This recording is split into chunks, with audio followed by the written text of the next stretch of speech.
Hey there, Dennis. Hey, Craig, how are you? Doing just great. Hey, everybody. Welcome to our weekly hour-a-day MLM Mastermind. I'm Craig Peloquin. And I'm Dennis Wilson. And today's topic, we're going to have a little bit of fun. Well, we're going to go back to some of those dirty little secrets that your upline may or may not be sharing with you and help people sort of figure out some of the stuff that maybe isn't as true as it's being represented to them. You mean there's untruths in our industry? Well, exaggeration, maybe embellishments and exaggerations. Yes. No, There is. There has to be. Please say it's not so, not so. It is. And you know what? I'm going to start with the biggest one. And the biggest one is that people will come and they will tell their best friend, I just got into this business and it's so simple. Anybody can do it. Just get in and you're going to make money. Huh? Really? Sounds like a lottery ticket. Just get in and you're going to make money. Just get in. If you just get in, man, it's all going to work out. Just get in. Just get in. Do nothing. Yeah, just $1,000, get you all this product and stuff, and don't worry about it. The rest will come later. You're going to build it for me? Yeah, of course, man. Of course. I tell you. Oh, you're going to build it for me. Right. So I just got to put my money in. You're going to build it for me. Oh, right. I'm going to be rich. Right. Or the other dirty little secret is when people say, don't worry, you have all of the skills you need. Or usually they do that by omission. You'll be really good at this. Why? Yeah. Right? You're going to need to learn some skills you don't have. That's right. You're going to have to unlearn a whole bunch of skills that you think you have that are no good for you. Oh, especially if you're a salesperson. Oh, I'm telling you. Gosh. You'd be better off being a teacher than a salesperson. Yeah. Right? No, salespeople don't do well in this business. No. This business is a formula, and it's about doing some very, very simple things over and over. The business is simple. It's not easy. Sometimes it's even boring. Dennis, did you know that? I actually think when you finally get to make real money in this business, it's boring. Because now you've gotten so good at doing the stuff that needs to be done, you go on autopilot. So if you're starting to get bored because you're saying the same thing over and over, I think you should get excited because I bet you anything your paychecks are going up and up as well. Yeah. So I mean, let's talk about that too, because I mean, we've been involved in this industry now over 2 decades. I know it's a long time. We've been doing this, and we started off. We did it wrong. 2 decades sounds a whole lot better than 20 years. I know. 2 decades. Two couple decades. That's it. Right. A couple decades. But so if we think back to when we first got involved, we got involved because of the concept of time leverage. Time leverage. So I mean, and that's really, if you're going to share anything with anybody, it's not easy. It does take time. That's right. And you need to learn how to leverage the time and be able to do that in an hour a day, which is why we have the hour a day MLM Mastermind. That's right. And we can link this back to how I do teach people on LinkedIn. Yeah. And how that works. Well, I think the big difference is in the old days, you had to go to your warm market. Now, there's nothing wrong with your warm market. In fact, it's the best training ground. It's probably the fastest way to a bunch of retail sales. It's still the way to go, but you may not have the confidence to go there right away. So a lot of people will join the business and saying, I don't have a warm market. Right. What they're really saying is I do have a warm market, but I've either beaten them up by being in 20 different things and they don't like it anymore, or I'm scared to talk to them.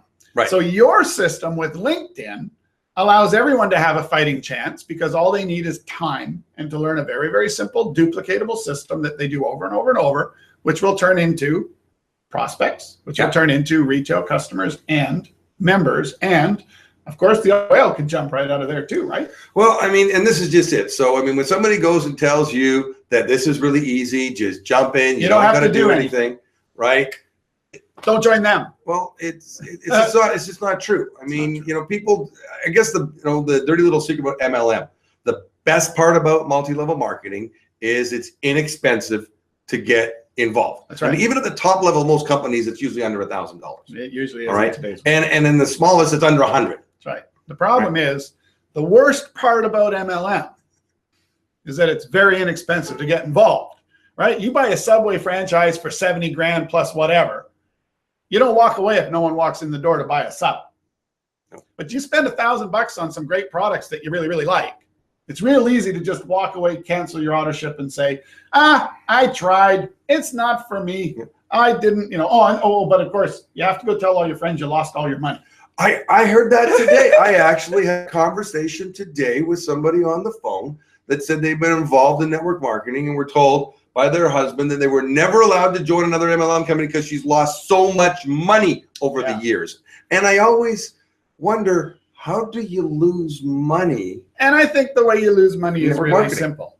Your greed Okay, let's not put it on the person who sold it to you. Let's put it Right. on the person who bought it. Yeah. Right? Your greed that said if you buy 3 centers instead of 1, you'll make more money, or some comp plan trick, or buy this package, you'll make more money than if you buy that package, or oh my God, you're going to be so successful, you should get one of everything the company has. You bought into a sales pitch instead of going, hang on a second, maybe I should go a bit slower. And even in those cases, you got a bunch of products that you like and you're going to use. So if you joined a company that you actually have no use for the products, well, there's problem number 1. Yeah. You're dumb, right?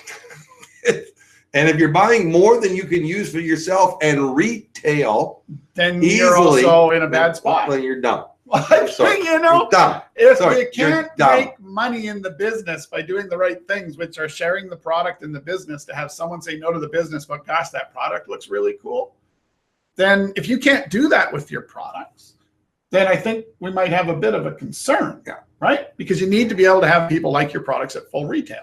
If your products are too expensive to be retailed, then you should consider if you're in a real company or a problematic company. And let's talk about retail, because you know what? That's another one of the little things that has come up, and we hear, you know, there's been a couple of settlements with the FTC with some very large MLM companies that have had to pay hundreds of millions of dollars in settlements. Penalties, yes. Not saying that they were wrong. That's right. They settled. They settled. They didn't admit any wrongdoing, but had to change the way they're doing it all around retailing. And the interesting part was that settlement said that commissions must be based upon at least 66% of the sales happening in the end to an end retail product user at a profitable retail price. That kind of makes a bit of a problem with companies that have preferred customer programs where the preferred customer pays exactly the same as the distributor. Where's the retail profit? Where everybody is in the comp plan. There is no separate customer base. There's nobody buying the product. I mean, here's a really easy rule of thumb, Dennis. I mean, and everybody here listening, look at your product, look at the retail price. Would you buy the product at retail without there being a compensation plan attached to it? And I think I go a little bit of a different route. So the reality is I wouldn't buy a $12 tube of toothpaste. I just wouldn't. And I can't even say that MLM is the only place to buy one, because if you go to Whole Foods, there's about 4 different varieties of $12 toothpaste. So I think what you need to say is my product something that the equivalent quality or a little bit less is selling somewhere else on the internet or in a retail location for about the same price? It's okay if your product's 10 or 20% higher, as long as it's 10 or 20% premium. But if your company sells Crest at Whole Foods, Supernatural, Uncle Tom's toothpaste prices, then maybe you got a bit of a gap that's a problem. So I'm okay with, you know, it doesn't have to be something you'd buy, because you might not buy $12 toothpaste, but it better be worth what the people who are in the market for that particular product would pay for it. Yeah, and I would go further saying, you know, why would I say you want to buy it? If you're going to be involved in the company, you got to be using the products. I mean, I've had people say, you know what, I can build a company even if I don't like the products. Right.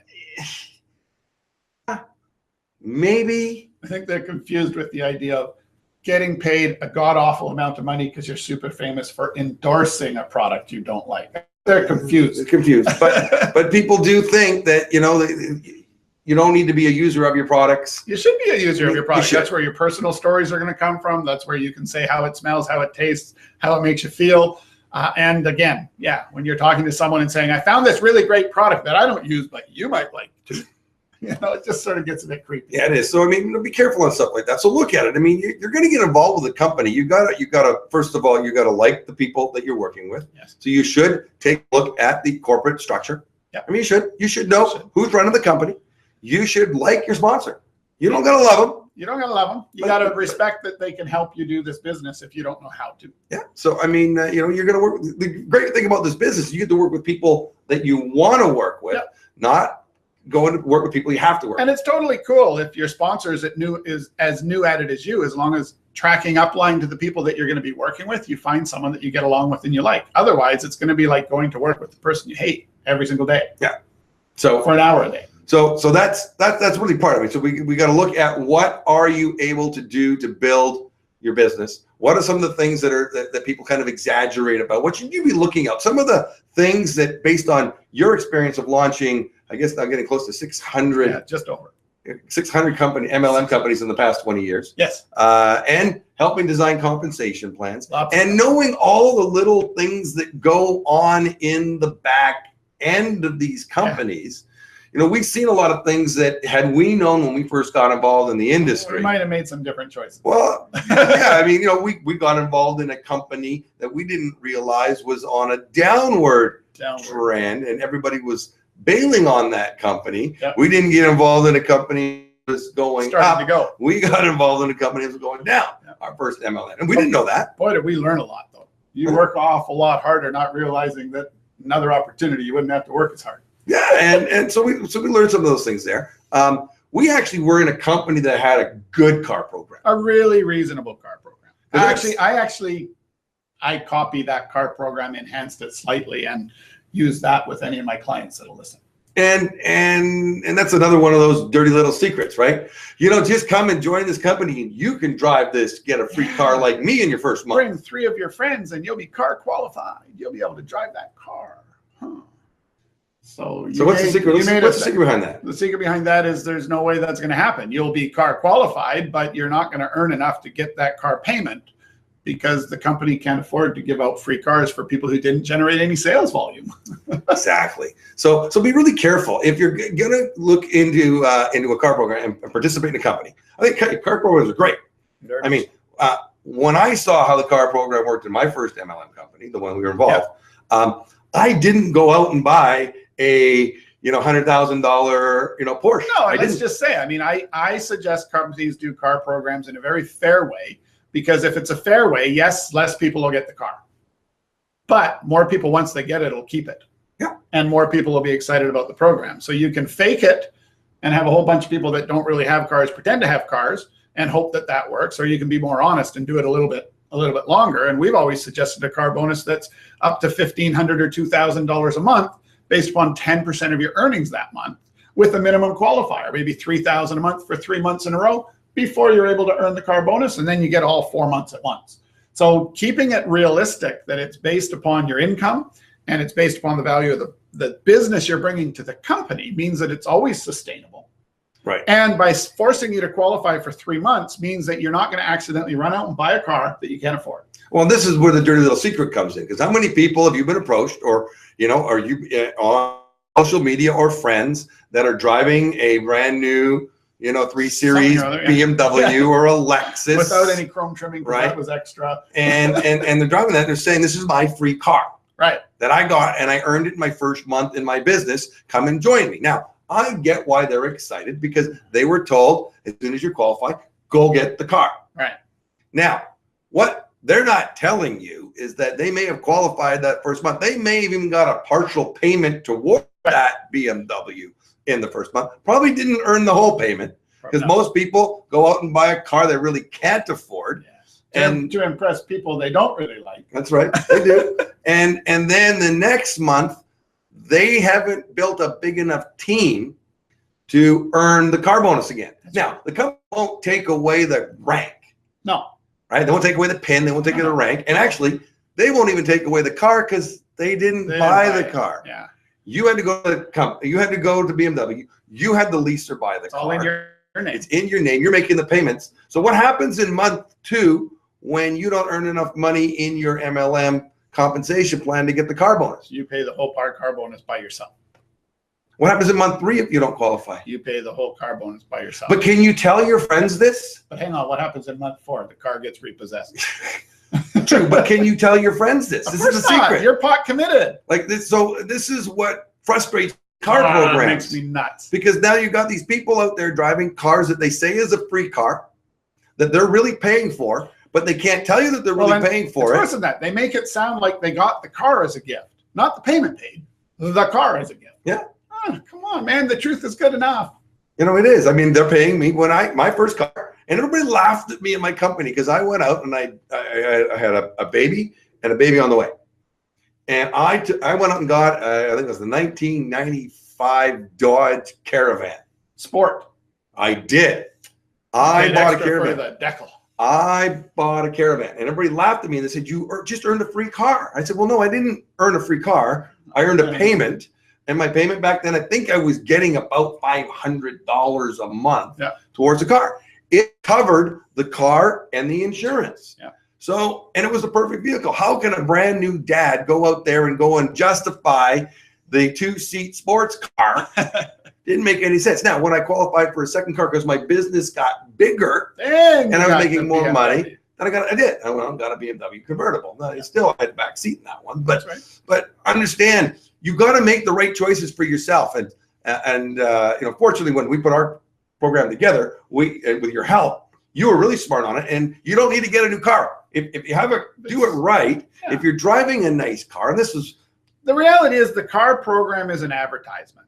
Yeah. So you can't let a 15-year-old car in unless it's a really, really high-end Mercedes or something that people wouldn't know is a 15-year-old car, because then it doesn't look good on your brochure. You look at some of the companies that have really, really low-end car programs, and the guy's there with his 4-year-old Toyota Corolla with a big smile on his face. I don't think that's necessarily the best way to inspire. That said, that's still awesome if he's not having to pay for it, right? Yeah. But by letting people pick whatever car they want, and then having it maybe have to be at least no more than 2 years old, right? So it can be a used car, but it has to be a car worth at least $30,000. Something commensurate with what the actual payment they're likely to get is. Yeah. Now you have a car brochure that has cars that other people would covet, right? Oh yes, hey, he has a new car, even if it's just a Toyota Corolla, but it's new. It's still a new Toyota Corolla, which is better than everyone he knows that has an older car. Right. When we joined our company, they had a car bonus brochure, and we would flip. I mean, it was my motivation, right. And I'd flip, and I'd see the people, and I'd see all these different cars. Remember that Porsche? Remember that purple Porsche? Yep. Purple Porsche Yuri's. Yep. Big motivation. And it turned out it was an older car. Oh, it was an older one, but it would have met the $30,000 rule, and it looked cool. It was, and it was one of the reasons that I wanted to go out and get a free car. Yeah. So the car programs are important. Not overselling them is really important, because otherwise, I mean, how do you start off with your best friend with your whole business, and the first thing you say is a lie? Even if you don't know it's a lie at the time, you still lied to your friend, and when he figures it out, he's not going to be happy with you, right? You wouldn't do that in a Subway business to a business partner. No, you wouldn't do that in any other business. So why in MLM do people lie and then expect their friends to be okay with it? Yeah. Normally, that's an instant loss of investor. You're probably going to get sued. It's all kinds of problems in the traditional business world, but it goes on every day in MLM. So don't do it, man. The truth is good enough, and you'll actually probably find better traction with people who matter by telling the truth. Mm-hmm. You may lose some stragglers that were going to come in and disappear and take half your team with them, but you're going to grow more stably if you just tell the truth. Be honest. So we've gone over some of the things. So first of all, dirty little secret number one: it's not a get rich quick. This is not an easy business. You don't necessarily have all the skills you need today, and that's okay. You can learn them on the job. Yeah, that's what we're here for. I mean, we're here teaching you some simple little techniques, that we've been using over the past number of years that just work. And over the last little while with your LinkedIn program. Hey, if you don't have a warm market, okay, do you have time? Right? The free LinkedIn allows you to do the whole system. It's not as easy to do if you have the premium account. Well, and it's true, and we've learned a little bit more about that, Dennis, in working with people over the past couple of months as I've been perfecting the program with the hour-a-day system. Because don't try to prospect on LinkedIn, folks. Listen to me. Don't try to prospect on LinkedIn without using hour a day. I tried it. I tried it for 3 years. I thought I had it actually working fantastically, and I was introducing people and it was working. But as soon as I put the two together with the LinkedIn system and the hour-a-day system together, it's amazing. It is kind of rote. It is kind of copy, paste. As a good system is. Copy, paste, click. It's really, really easy to do. But what I've noticed over the past few weeks is that it allows you to remember to re-engage in a conversation that's gone stale. It continues.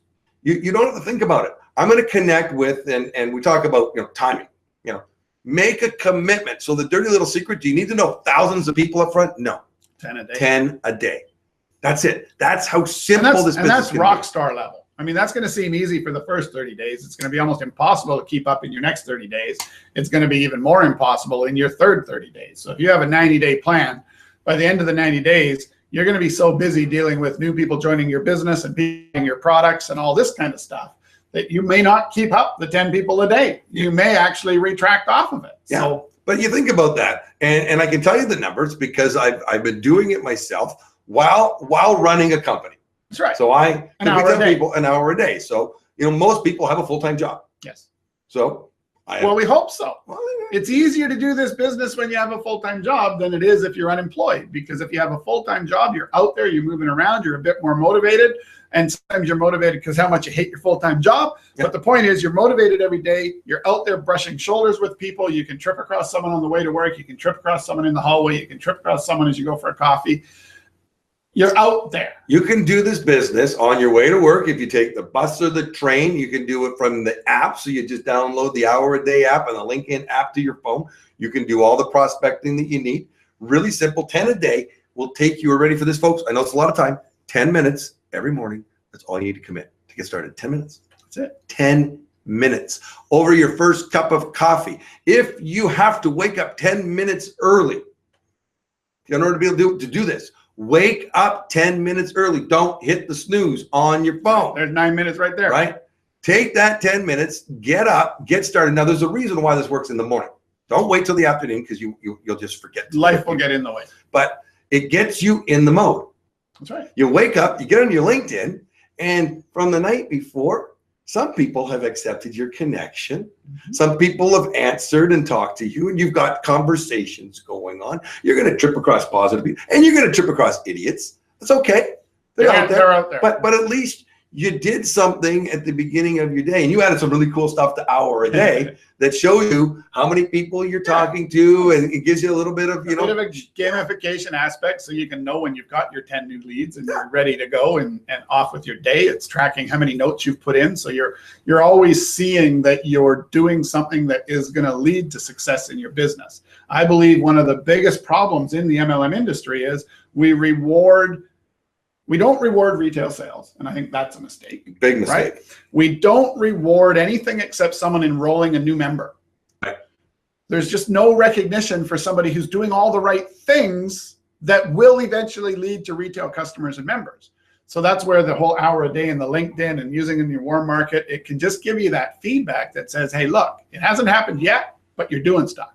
And if every day the number is 0, 0, 0, 0, then don't expect to make any money. No. Because you're not doing the job. So it just helps to reward the activities that'll lead to enrollment. Well, think about 10 a day, 10 minutes in the morning. And the first week, you're not going to spend much time in the afternoons. No. And there's going to be people connecting to you.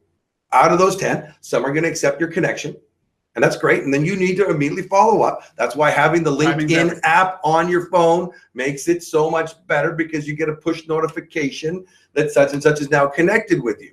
And even if you're just, on your lunch break, you can easily, from the apps, do the follow-up, copy, paste, send. You did it from a chairlift. I did. It was cold out skiing. I did it all. I got how many minutes up this chairlift? 3 minutes. I can connect with somebody. 3 people. But I did it just to prove that I could do it. Yeah, I'd take my gloves off, and it was cold, but, it worked. It was done.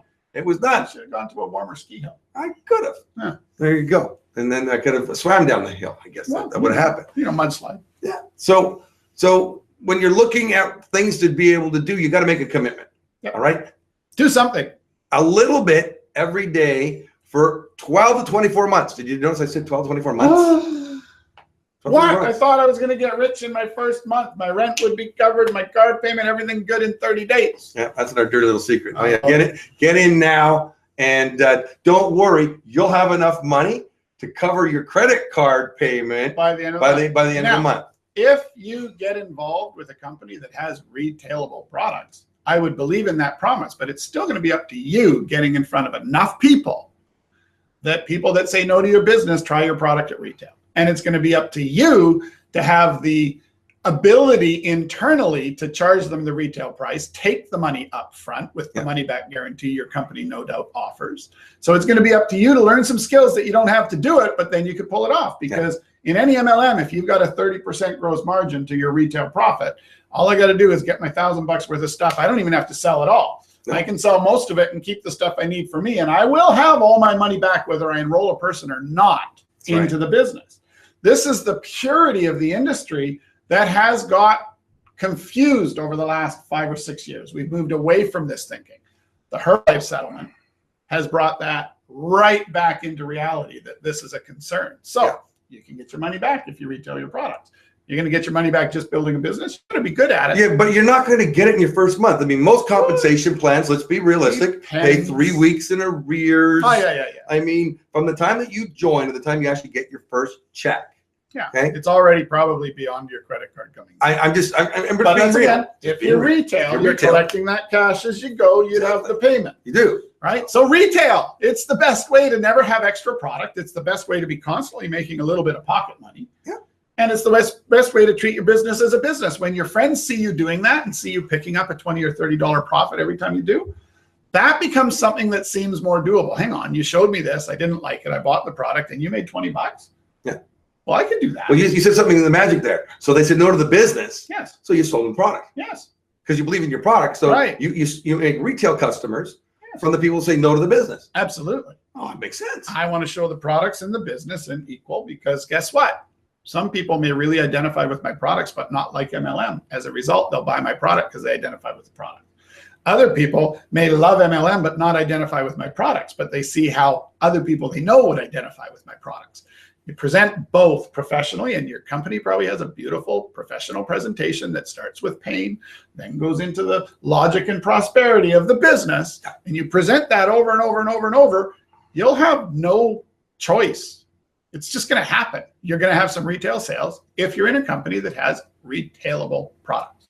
There you go. And make sure your company does have retailable products. I mean, that's going to give you the long-term residual income and stability that you're looking for. Now, let's talk about a couple more before, because, this is all about some of the little things. What do you think of the word startup and pre-launch? What do you think of those? Come on, that's what you want to get, right? Startup. We're a startup. Yeah. You've helped a lot of startups. I help. How many of them don't start? Well, a lot of them don't start, just like a lot of restaurants never get to where the doors are open, or the doors are open for 3 days and then they're gone, or they're open for 3 months and then they're gone. I mean, MLM is a business. The risks to the business succeeding or not succeeding are equal to any other business succeeding or not succeeding. So when you're in a startup, yeah, the upside may be big, but the downside could also be big. So if you're going to be in a startup, do your research. Yes. And make sure that you're comfortable with the people you're getting involved with. Doesn't mean they have to be a rich company or have lots of money, but they have to have some of the things together to know that they're going to be able to move forward, right? Well, I mean, number one is you got to have a good software program. I mean, that's what you sell. I mean, so we plug Internetnextstep, but you are one of the largest MLM software suppliers in the world. Yeah, I mean, I'd say you're top 3.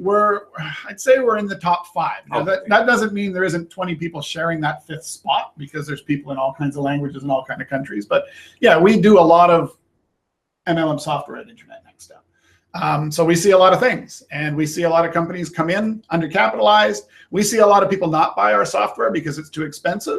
So they're trying to say to their people that are joining, we have the next $1 billion opportunity, but we couldn't afford a $10,000 deposit for our software. That's the place where things get a bit sketchy, right? Yeah. So you better really believe in their plan and know that they're hoping to get your money to continue to upgrade, because cheap software can't build $1 billion companies. That's right. So yeah, I guess it's a little bit of a secret in that you don't always know the engine behind your software. In the old days, everyone always represented, oh, we built our own software, that's why we're better. Nowadays, if they've built their own software, you should probably run away, right?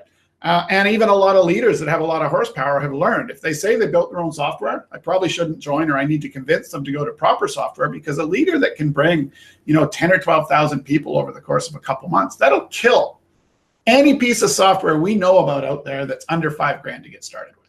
So leaders have become much more cognizant that that engine needs to be in place, so that when they slam it with volume, it doesn't kill the company. No, that's so true. I mean, so funding is important. Knowing the ownership, knowing the hierarchy, and I mean, you must admit, a lot of new startups are disgruntled networkers that think they know more than the company did, can do it better, can source it better, and they build a compensation plan first, and then they try to find a product and they'll do a binary, and they'll remove all the pesky rules that the binary of the company they were with works. So you can sponsor anywhere you want. You can sponsor on the inside leg of people underneath you. You don't need to worry about any of that stuff. You can earn like $25,000 a week just because you fog up a mirror, and all of those pesky things we hate will go out.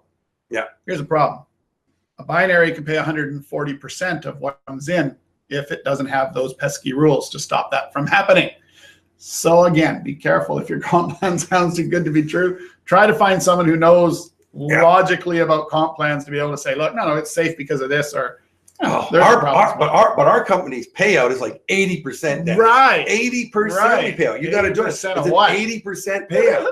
I mean, they come up with these crazy numbers, and you got to look at it. I mean, hey, and if you have any difficulty and you want an honest opinion on a comp plan, connect with Dennis. I mean, this is what Dennis does for a living. You're not part of any MLM company. I sell software. You sell the software. I'm just a software guy. You built everything from a binary to a unilevel to a Aussie to a matrix bouncy balls and board games. You've done it all.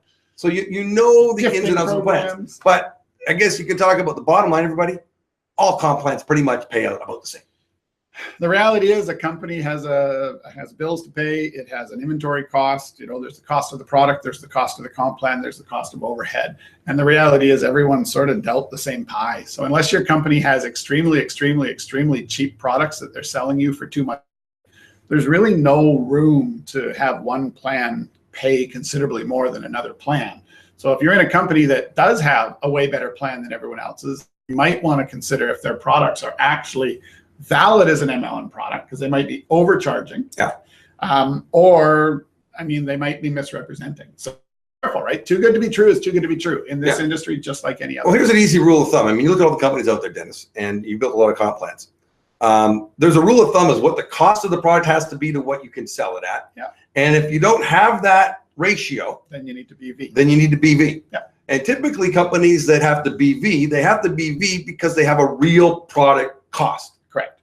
That's the reason you have to BV. So there's some active ingredients probably going into that product. Yes. And you look at all the big ones that are out there, all the billion-dollar companies that are BV. They all got BV. And that's because they also have multiple products. And you might have a higher margin on this one, margin on that one. So if you magically find a company that has 15 different products and they're all exactly the same price and exactly the same BV, that should be also a bit curious. Well, because people come to me and I've been approached, but our company doesn't have BV. So if you buy a $100 product, you get paid a commission on $100, and they're excited about that. Isn't that kind of? Well, it usually means that your product value is cheaper than the company that can't afford to do that. So to keep that in mind. I mean, yes, does it sound good on the outside when somebody approaches you and say, again, in the end, all that happens is then they make the requirement to the next rank a little bit harder to recover that money. So, I mean, when people come to us for a comp plan, I ask them what their goal is. Do they want to appear to have high BV, or do they want to appear to have a high payout? Because you can't have both. You got to pick one. Once I know what your focus is, I can design the comp plan to look really good either way. So that's why when you try to compare apples to oranges, nothing ever works, because one was designed to show high BV, and that will mean that the rank qualifications are harsher, the PGV qualifications are harsher, and that creates the breakage to recover that extra BV. So the reality is there's only so much products. A pie's a pie. You don't get 1.5 pies when you start an MLM company. You get one pie, and you got to divvy it up. So, I mean, and comp plan is important. It's important. It is. It has to be exciting. You have to like it, right? Yeah. If you hate your comp plan, you probably won't be successful no matter how much your upline likes it. Right. If you think it's cool and it gets you excited, it's probably a good comp plan for you. There you go. So we talked about car programs. We talked about comp plan. Talked about work. Actually having to work. And there's so many little things that go on. I mean, we could do a dirty little secret. This could be a 4-hour webinar if we really went into all the little things. I think people would get bored of hearing all the secrets. They just want to get to work and make some money. But if you had one last little tidbit to share with somebody that, somebody that's new or even, veteran, I mean, we're always learning. We learn from our mentor. My biggest tip in today's world, there is no excuse for you to say my upline's no good. This is your business. There is tons of free training, tons of free information, tons of books, tons of blogs, tons of places to learn how to do this business if you choose to. Go learn this business, go do this business. Don't rely just on your upline teaching it to you. I didn't rely on my upline. My uplines wanted to kick me out because I was a pain in the butt. But I studied a lot, I read a lot of books, and eventually I found my way. So go and become a student of the industry until you're good enough at it. Don't assume that because you're failing right now, you're always going to fail. It means you're missing some skills. Go get those skills. Chase someone down who can teach you those skills. Read a book that'll give you those skills. Come to our webinar and we'll teach them to you for free. Hour a day. It'll help keep you organized. for free. Yeah. And eventually when you're making a bunch of money and you're using our system, you can pay us that. There you go. And on that note, I mean, I've been teaching a lot of people the LinkedIn system over the last little bit. Yes. And also free. It's free.